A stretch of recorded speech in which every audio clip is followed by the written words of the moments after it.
Hola amigos y bienvenidos una vez más a este estudio bíblico.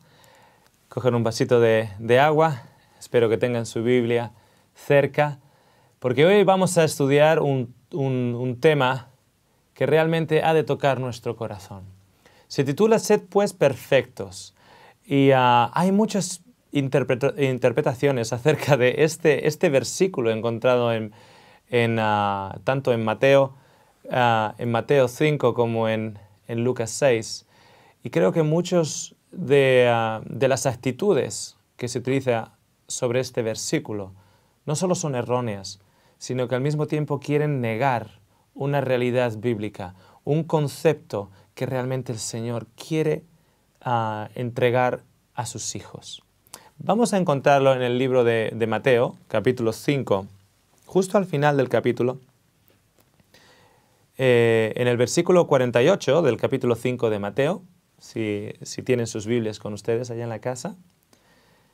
Mateo 5, versículo 48, la Biblia nos dice lo siguiente: Sed pues perfectos, como vuestro Padre Celestial es perfecto. Cuando nos dice sed pues perfectos, ese sed pues, el pues nos indica como que es la consecuencia de algo que Cristo ha estado diciendo en los versículos anteriores. Es como, en resumidas cuentas, sed perfectos como vuestro Padre en el cielo es perfecto. O sea, por eso dice sed pues, en resumidas cuentas. En otras palabras, hay un contexto que siempre ha de ser tenido en consideración a la hora de leer cualquier versículo de la Biblia, cualquier historia de la Biblia. Hay que ver e investigar en qué contexto este versículo está encontrado. Cuando yo escucho a gente hablar del perfeccionismo bíblico, de que tenemos que ser personas perfectas, porque la Biblia dice que hay que ser perfecto. Claro, ¿a qué se refiere la Biblia? ¿Cuál es el concepto? ¿Cuál es el en resumidas cuentas? ¿Qué es aquello que Cristo hablaba antes de resumirlo todo en sed pues perfectos? Se trataba él trataba de decir que nunca vamos a decir la palabra incorrecta, o que nunca vamos a tener que caer en la tentación, o que nunca vamos a comer lo equivocado, o sentirnos deprimidos, o sentirnos agotados, o sentirnos dudosos. Hay una batalla que es una batalla diaria en la que tanto tú como yo estamos embarcados. Es una batalla de lucha, es una batalla de pelea, es una batalla en la cual Cristo alza sus brazos e intercede por su pueblo. Y hay veces que el ejército enemigo parecería como que nos están ganando y nos golpean, y luego nos levantamos y golpeamos de vuelta. ¿Cuál es el concepto, en resumidas cuentas, de sed pues perfectos, como vuestro Padre en el cielo es perfecto? Bueno, tenemos que mirar el contexto. El versículo anterior, el versículo 47, antes de que Cristo diga, bueno, como resumen, en resumidas cuentas, ser perfectos, el versículo 47 nos dice lo siguiente: y si saludáis solo a vuestros hermanos, ¿qué hacéis de más? ¿No hacen lo mismo los paganos? Sed pues perfectos. ¿En qué se está refiriendo?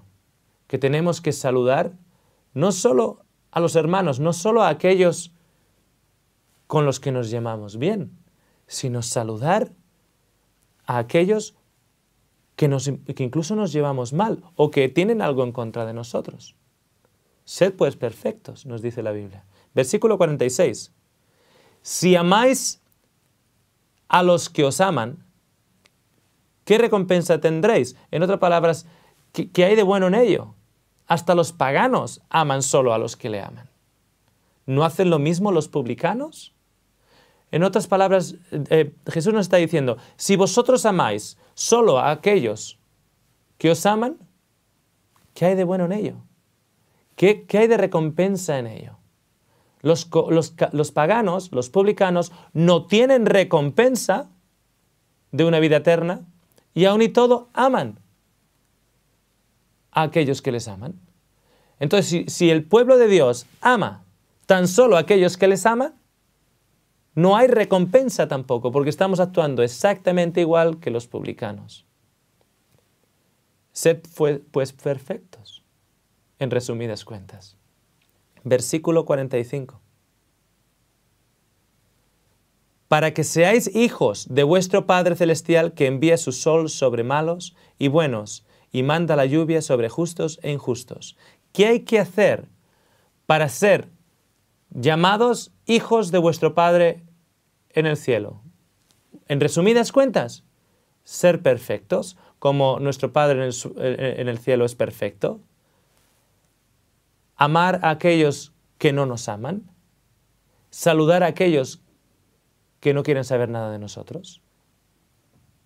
Pero por encima de todo está resumido en el versículo 44. Yo os digo, amad a vuestros enemigos, bendecid a los que os maldicen, haced bien a los que os aborrecen y orar por los que os maltratan y persiguen. En resumidas cuentas, sed perfectos como vuestro Padre en el cielo es perfecto. No se trata de que yo no voy a tener una palabra equivocada. No se trata de que yo un día en la casa no voy a enojarme con mi esposa porque algo haya ocurrido y yo no esté de acuerdo o ella no esté de acuerdo. No se trata de eso. No se trata de una persona que llega a la iglesia y se sienta y canta siempre a tono. No se trata de una persona que tiene todos los conceptos válidos en las Escrituras. No se trata de una persona que conoce la ley y conoce las profecías. No se trata de una persona que conoce los tiempos y está predicando acerca de la segunda venida de Cristo. No se trata de eso. Se trata de que para ser perfecto, como nuestro Padre en el cielo es perfecto, uno tiene que amar a los enemigos. Bendecid a los que os maldicen. Haced bien a los que os aborrecen y orar por los que os maltratan y persiguen, para que seáis hijos de vuestro Padre en el cielo. Óscar, tú no sabes lo que estás diciendo. Hay gente que me ha hecho mucho, mucho daño. Déjame decirte que allá en Australia, 3 de cada 5 jóvenes van a llegar a la edad de 20 años con algún tipo de cicatriz a raíz de un abuso. Y el caso es que las estadísticas aquí en España no son muy diferentes. No estamos hablando de jóvenes que han sido violadas únicamente, sino que han sido abusadas de una u otra manera, o bien por el padre, la madre, los tíos, compañeros de clase, cuando van en el colegio. Su pureza ha sido mancillada de una u otra manera, a través de una exposición a la pornografía. Un joven que esté conectado al Internet y ha sido expuesto a ese mundo, su pureza ha sido corrompida, su pureza ha sido mancillada. 3 de cada 5 jóvenes, mujeres, en Australia llegan a la edad de 20 años con algún tipo de cicatriz debido a un abuso, tanto físico, mental o emocional, por parte del hombre o por parte de otras mujeres. 3 de cada 5. Y el Señor nos está diciendo, Óscar, quiero que ames a tus enemigos, quiero que bendigas a aquellos que te maldijeron y quiero que ores por aquellos que te persiguen o te persiguieron. ¿Por qué? Porque quiero que seas perfecto, como tu Padre en el cielo es perfecto. Miremos a Jesús. Cuando vemos la historia de Jesús, vemos un hombre colgado en la cruz, inocente. Un hombre que ha venido para el perdón de los pecados a través de su sacrificio. Cuando tú aceptas a Cristo, la muerte que te corresponde a ti, Él la lleva si tú la aceptas. Él te invita a esa transacción. Es como una transacción bancaria. Él te da su vida que le corresponde por derecho, y tú le das tu muerte, que te corresponde por derecho. En esa transacción, Él te da la vida eterna y Él se llevó tu muerte. Cuando nosotros vemos a Cristo en la cruz, vemos a un hombre mancillado, un hombre que ha sido perseguido desde la infancia, un hombre que ha sido repudiado, escupido, maltratado. Pero no quiero que vean lo físico únicamente. Hubo una película acerca de la crucifixión años atrás y se centraba en lo físico. Y cuando nosotros miramos lo físico no podemos realmente entender la dimensión espiritual del conflicto que existía en ese momento. Cristo bajó para cargar sobre sí los pecados de todo el mundo. Nadie que haya sido torturado en el mundo por una idea política o por una idea religiosa o por una nueva filosofía o por una revolución. Nadie, por mucho que esas torturas hayan sido terribles y hayan sido extendidas por un tiempo más largo que el tiempo en que Cristo fue llevado a la cruz y en la cruz misma, no ha habido ninguna persona que haya sufrido lo que Cristo ha sufrido, puesto que Cristo vino acá para cargar con tu pecado, con mi pecado y con el pecado de todo el mundo. Y está ahí arriba, y aquellos por los cuales Él ha venido a salvar, todavía le están enviando insultos, le están enviando todo tipo de acusaciones y mancillaciones verbales. Y Él está allá. Y el enemigo de almas le dice y le susurra a su oído: no vale la pena. Has dejado el cielo para ofrecer tu vida santa y ponerla como transacción para la vida de ellos. Y ellos, que son los beneficiarios de tu vida, fíjate cómo te están tratando. Han sido tus enemigos. Te han mancillado y maldecido. Te han perseguido.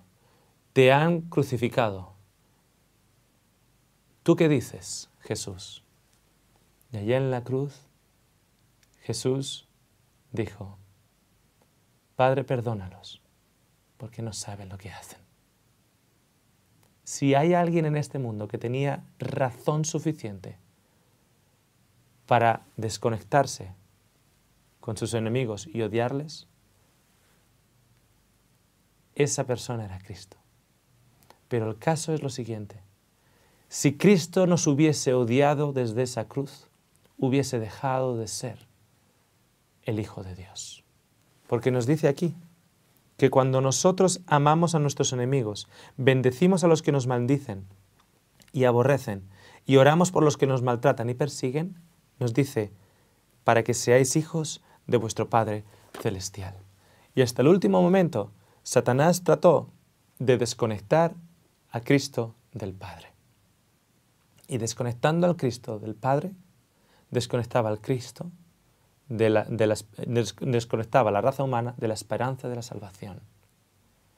En ese momento Cristo miró no solo a aquellos que le rodeaban, sino te miró a ti.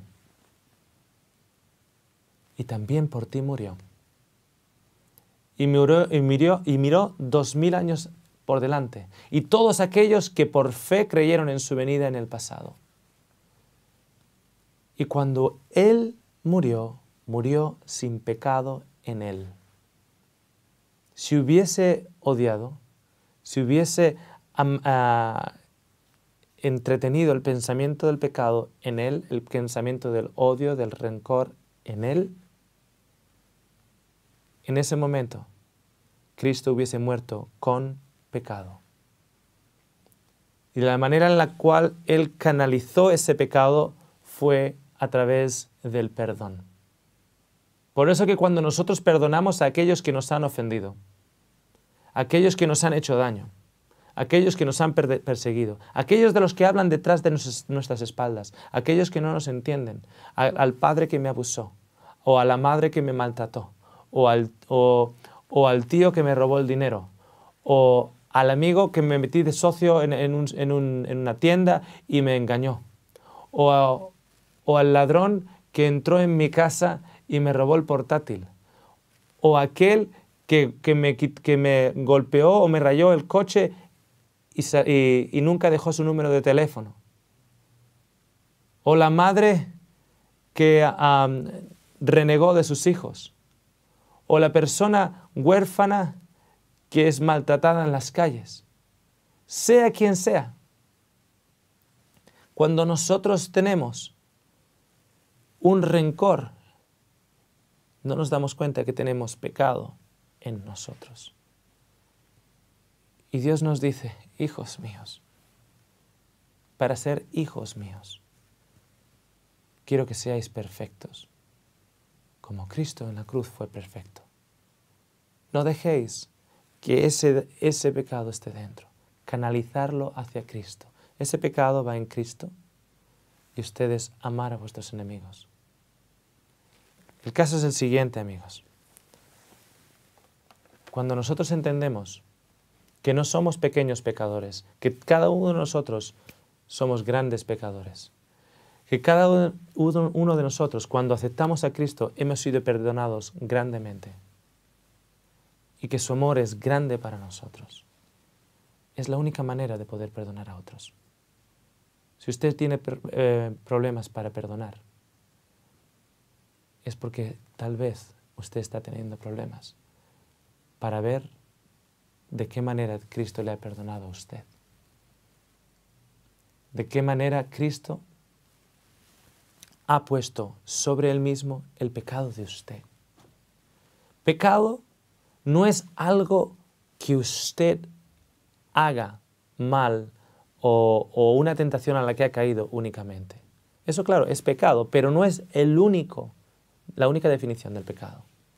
La Biblia nos dice en 1 de Juan 3 que el pecado nos lleva a la muerte. El pago del pecado es muerte. Y Dios nos quiere dar vida. Entonces, si nos quiere dar vida, nos quiere quitar el pecado de dentro. A veces nos creemos que el pecado es simplemente un grupo de formas, un estilo de vida, pero va más allá de lo superficial, va más allá de aquello que podemos hacer, va incluso a aquello que podemos sentir. Por eso Cristo dice, no, ustedes han escuchado, no cometerás adulterio, pero si tú estás enganchado en el internet mirando porno, tú ya has cometido adulterio en tu corazón. Lo que el Señor quiere hacer no es limpiarnos de las formas, quiere limpiarnos desde el corazón hacia afuera. Pecado no es solo algo que nosotros hacemos mal, es algo que ha sido perpetrado en contra de nosotros y como consecuencia de ello, nosotros tenemos dentro de nuestros corazones ahora rencor, angustia, rabia, ira, apatía, porque la apatía es uno de los más peligrosos pecados. Yo suelo preguntar a la gente, ¿tú tienes algo en contra de alguien? Y me dicen, no. Tú tienes algo por alguien. ¿Oras por aquellos que te violaron? ¿Oras por el padre que te abandonó? ¿Oras por el esposo que se fue con otra? ¿Oras por el hermano que renegó de su familia e hizo daño a tus padres? ¿Oras por la hermana que metió a tu mamá en la residencia de ancianos? No la odias, pero la amas. Porque el pecado de la apatía es el más difícil de erradicar. Porque cuando uno odia, el Espíritu Santo le puede convencer de pecado. Tú estás odiando, el odio no viene de Dios. Pero cuando uno está en apatía, está en un autoengaño. Yo no odio, pero yo no amo. No soy ni frío ni caliente. Y el Señor escupe fuera de su boca a aquellos que están templados. La apatía es la crisis de nuestra sociedad a día de hoy. Cuando alguien ha hecho algo en contra nuestra y nosotros ahora justificamos nuestra actitud, justificamos nuestro desdén, justificamos nuestra apatía, justificamos nuestra ira, justificamos nuestras acciones como consecuencia de lo que esa persona me ha hecho a mí, estoy justificando mis acciones por el pecado. Por ese pecado me justifica mis acciones. Pero el cristiano no ha de ser justificado por el pecado. El cristiano ha de ser justificado única y exclusivamente por la fe en Cristo Jesús. ¿Quién justifica que una chica que saliera con 17 años de una reunión de jóvenes en su iglesia, en un miércoles, en Sydney, saliera, era ya de noche? Un joven le dijo, te llevo a la casa. No, si no está lejos, voy caminando. Y por la calle, otro coche para. La meten dentro del auto y la violan.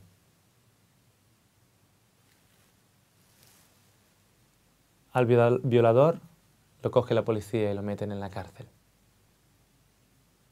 A ella, con 30 años, 13 años han pasado, está deprimida. No entiende cómo a ella le pudo pasar esto saliendo de la iglesia.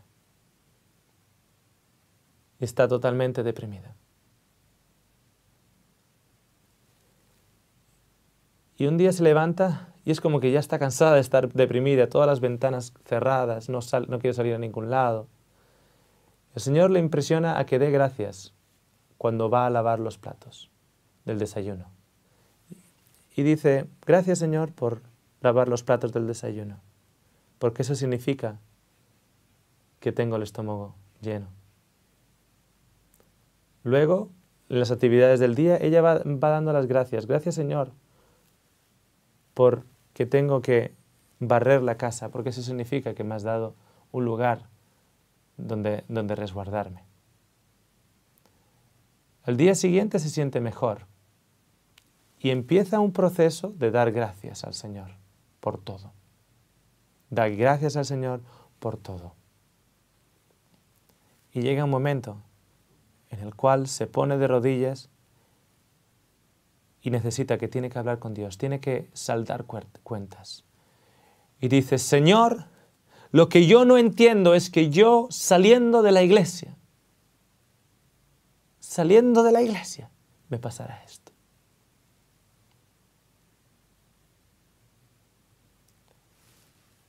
Al joven que la violó, lo metieron en la cárcel. En la cárcel, una persona que solía ir a visitar un cristiano solía ir a visitar la cárcel a aquellos que estaban encerrados dentro, le dio el evangelio. Ese joven se vio como un gran pecador. Ese joven se arrepintió de su crimen. Ese joven se bautizó. Ese joven dio estudios por correspondencia y se convirtió en un obrero bíblico dentro de la cárcel. Cuando salió de la cárcel, hizo unos cuantos estudios más y se convirtió en un pastor cristiano. A través del ministerio y de su testimonio, mucha gente fue bautizada. Y cuando yo supe de la historia, dije, Señor, ¿cómo es posible? ¿Cómo es posible que tú puedas dar libertad y salvación al que ha perpetrado el crimen y la víctima está encarcelada bajo los barrotes de la depresión y del porqué? 30 años ella tenía, a los 17 ella fue violada.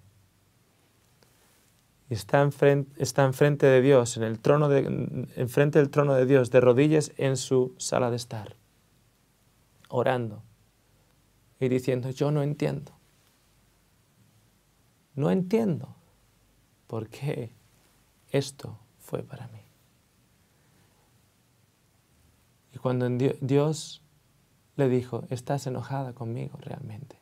No es a él al que tú no puedes perdonar. Es a mí. ¿Tú te crees que el enemigo he sido yo? ¿Te cuesta perdonarle a él? Porque al perdonarle a él, tienes otra pregunta. ¿Por qué Dios ha permitido esto? Perdona a tus enemigos, le dijo. Ella perdonó, lloró y perdonó. Y Dios le habla y le dice, ¿me tienes que perdonar a mí también? No, Padre, entiendo que no es culpa tuya. Tú estás aquí para salvarme. Tiempo después, en la misma sala, ella está de rodillas y delante de su Padre en el cielo le dice, papá, te doy las gracias por el día en que fui violada. Te doy las gracias porque a través de esa experiencia me he acercado más a ti. Y estoy ahora mucho más cerca que nunca en mi vida. Esa chica ahora trabaja ayudando a jóvenes que han pasado por la misma situación. Y les enseña a orar, les enseña a perdonar. Y les enseña que el Señor va a dar un nuevo cuerpo. Pero la nueva mente te la puede dar a ti ahora. Suelo decir a la gente, si tú te arrodillas en la privacidad de tu hogar, donde nadie te está escuchando, y tú oras a tu Dios, o oras a Dios, algo va a pasar, algo va a cambiar en tu vida. Muchos de ustedes nunca se han arrodillado, nunca han tratado. Dicen que no hay Dios, dicen que Dios no existe, pero nunca se han metido en su habitación, se han puesto de rodillas y han dicho, ¿estás ahí? ¿O estoy haciendo el ridículo? ¿Estás ahí? Estoy dolido. Llevo un pecado en mí por aquello que otros pecaron en contra mío. Y Dios te dice, yo quiero que seas mi hijo y yo quiero que no lleves esas cargas. Yo he muerto en la cruz para llevar esas cargas. Para eso yo he venido, dice Cristo. Si tú me das esas cargas, ¿y cómo las pongo en ti? ¿Cómo pongo yo las cargas en Cristo? ¿Cómo pongo yo el odio, el rencor y la rabia en Cristo? Perdona a tus enemigos. Bendice a aquellos que te maldijeron. Ora por aquellos que te maltrataron y te persiguieron. Toda esa rabia, Cristo está ahí para llevarla sobre Él, para darte salvación y para librarte del pecado que habita en tantos de nosotros. Te invito a que trates en la privacidad de tu habitación, donde no hay nadie, donde nadie te escucha. Dios está ahí, esperándote. Nos vemos el próximo programa. Sentirnos agotados o sentirnos dudosos. Hay una batalla que es una batalla diaria en la que tanto tú como yo estamos embarcados. Es una batalla de lucha, es una batalla de pelea, es una batalla en la cual Cristo alza sus brazos e intercede por su pueblo. Y hay veces que el ejército enemigo parecería como que nos están ganando y nos golpean. Y luego nos levantamos y golpeamos de vuelta. ¿Cuál es el concepto? En resumidas cuentas, de sed pues perfectos, como vuestro Padre en el cielo es perfecto. Bueno, tenemos que mirar el contexto.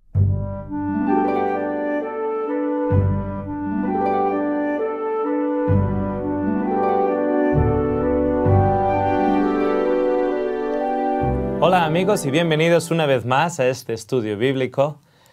Cogen un vasito de agua, espero que tengan su Biblia cerca, porque hoy vamos a estudiar un tema que realmente ha de tocar nuestro corazón. Se titula Sed pues perfectos y hay muchas interpretaciones acerca de este versículo encontrado tanto en Mateo en Mateo 5 como en Lucas 6.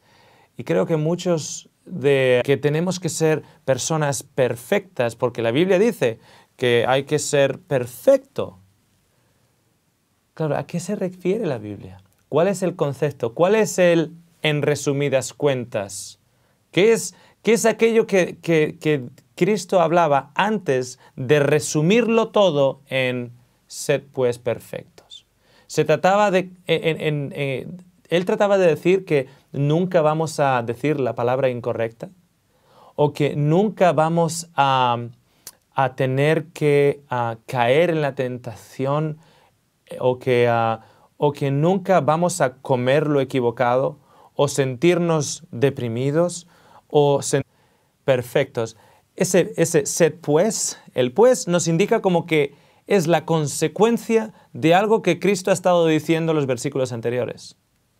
Es como, en resumidas cuentas, sed perfectos como vuestro Padre en el cielo es perfecto. O sea, por eso dice sed pues, en resumidas cuentas. En otras palabras, hay un contexto que siempre ha de ser tenido en consideración a la hora de leer cualquier versículo de la Biblia, cualquier historia de la Biblia. Hay que ver e investigar en qué contexto este versículo está encontrado. Cuando yo escucho a gente hablar del perfeccionismo bíblico, de las actitudes que se utiliza sobre este versículo, no solo son erróneas, sino que al mismo tiempo quieren negar una realidad bíblica, un concepto que realmente el Señor quiere entregar a sus hijos. Vamos a encontrarlo en el libro de Mateo, capítulo 5, justo al final del capítulo. En el versículo 48 del capítulo 5 de Mateo, si tienen sus Biblias con ustedes allá en la casa. Mateo 5, versículo 48, la Biblia nos dice lo siguiente: Sed pues perfectos, como vuestro Padre Celestial es perfecto. Cuando nos dice sed pues,